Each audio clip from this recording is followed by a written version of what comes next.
This morning I would like to use as a subject from which to preach the drum major instinct.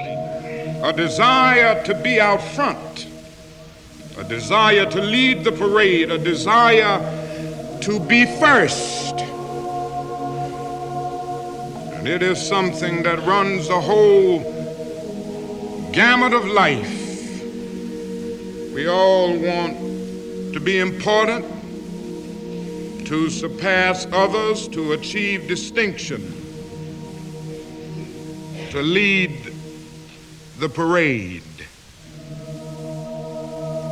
Alfred Adler, the great psychoanalyst, contends that this is the dominant impulse, this quest for recognition, this desire for attention, this desire for distinction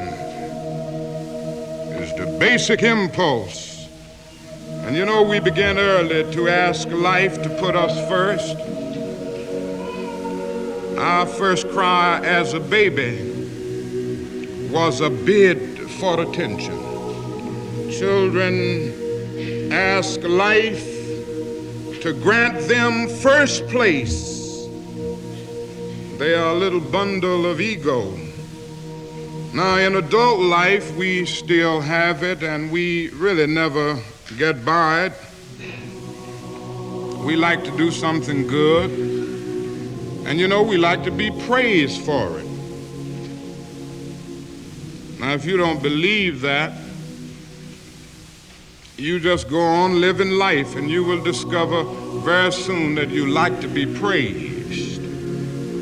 Everybody likes it, as a matter of fact. And somehow this warm glow we feel when we are praised or when our name is in print is something of the vitamin A to our ego. A need that some people have to feel superior. And I would submit to you this morning that what is wrong in the world today is that the nations of the world are engaged in a bitter, colossal contest for supremacy.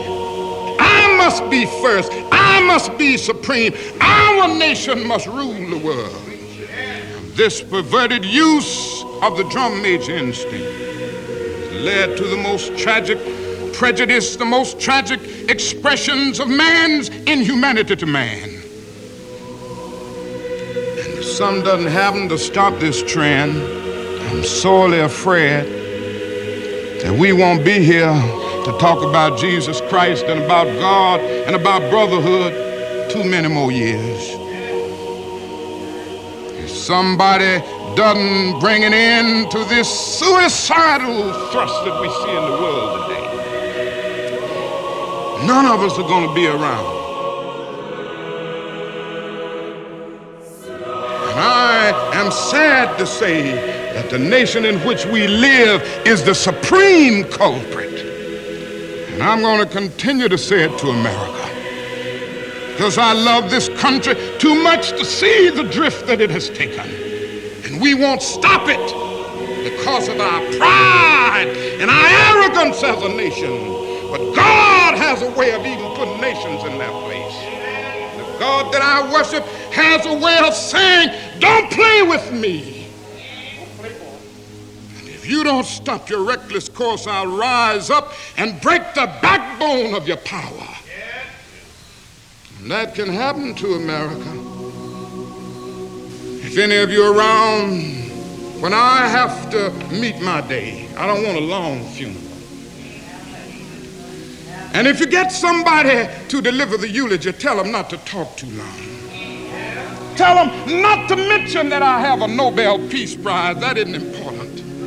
I'd like somebody to mention that day that Martin Luther King Jr. tried to give his life serving others. I'd like for somebody to say that day that Martin Luther King Jr. tried to love somebody. I want you to be able to say that day that I did try to feed the hungry. I want you to be able to say that day that I did try in my life to clothe those who were naked. I want you to say on that day that I did try in my life to visit those who were in prison. I want you to say that I tried to love and serve humanity. Yes, if you want to say that I was a drum major, say that I was a drum major for justice. Say that I was a drum major for peace. I was a drum major for righteousness. And all of the other shallow things will not matter. Then my living will not be in vain.